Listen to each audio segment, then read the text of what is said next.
भगवान बाबा अपने दिव्य उद्बोधनों में संदर्भ को अत्यंत प्रभावपूर्ण करने और दार्शनिक तथ्यों को सरल बनाने के उद्देश्य से छोटी छोटी कहानियां सुनाते रहते हैं। ऐसी ही एक कहानी अब हम सुनते हैं, आइए। बिना काम का पांडित्य। नदी को पार करने के लिए कौन सी विद्या आवश्यक है? निश्चित रूप से इसके लिए मुख्य रूप से तैरने की विद्या आनी चाहिए। चाहे कोई कितना भी बड़ा पंडित क्यों न हो, यदि उसे तैरना नहीं आता तो समय आने पर वह बच नहीं सकता। एक बार एक बड़े पंडित जी को किसी वेद परिषद में भाग लेने के लिए नाव से नदी पार कर दूसरे गांव में जाना था। नाव नदी के प्रवाह के विरुद्ध चल रही थी, हवा भी तेज थी और उसकी दिशा भी नाव के विपरीत थी, इसलिए नाव बहुत धीरे धीरे आगे बढ़ रही थी। पंडित जी ने अनेक शास्त्रों का अध्ययन किया था, उन्हें बहुत से श्लोक कंठस्थ थे, अतः जहां कहीं अवसर मिलता वे अपना पांडित्य प्रदर्शन शुरू कर देते। उस नाव में उनसे बातें करने वाला, उनकी सुनने वाला नाविक के अतिरिक्त और कोई नहीं था, तो पंडित जी ने उससे ही बातें करनी शुरू कर दी और अपनी आदत के अनुसार नाविक भी अपने काम पर ध्यान रखते हुए उनकी बातें सुनने लगा। पंडित जी ने उससे पूछा, क्यों भैया, कुछ पढ़ना लिखना आता है? मुझे कुछ नहीं आता, नाविक ने उत्तर दिया।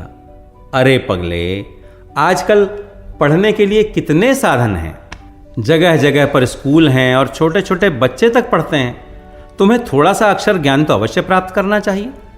पंडित जी ने उसे समझाया। कुछ देर चुप रहने के बाद पंडित जी ने नाविक से पूछा, क्यों रे, तुझे गाना आता है? उसने उत्तर दिया, मुझे कोई गाना नहीं आता। अरे पगले, आजकल तो गली गली में लाउड स्पीकरों पर सिनेमा के गाने बजते रहते हैं, तुम नहीं सुनते क्या? अरे और नहीं तो ट्रांजिस्टर ही ले आओ, उसके बिना व्यक्ति का 1/4 जीवन व्यर्थ गया समझो, पंडित जी ने उससे कहा। थोड़ी देर शांत रहने के बाद पंडित जी ने फिर नाविक से पूछा कि तुम्हारे पास समाचार पत्र है क्या? उस नाविक ने उत्तर दिया कि जब पढ़ना ही नहीं आता है तो समाचार पत्र लेकर क्या करूं? पंडित जी ने उससे कहा, अरे पगले, पढ़ना नहीं आता तो क्या हुआ? अखबार बगल में दबाकर चलना तो आजकल की प्रथा है। अखबार न रखना, वह भी आजकल के समय में, समझो आधा जीवन व्यर्थ गया। कुछ देर बाद पंडित जी ने नाविक से पुनः पूछा, अरे तेरे पास हाथ घड़ी नहीं है? टाइम का कैसे पता लगाता है? उसने उत्तर दिया, महाराज, मुझे देखना ही नहीं आता, हाथ में घड़ी क्या बांधूं? मेरा काम उसके बिना भी चलता है। अरे पगले, घड़ी में समय देखना आता हो या नहीं, हाथ में घड़ी बांधकर रखना एक फैशन है, और नहीं तो एक प्लास्टिक की घड़ी बांध लेता।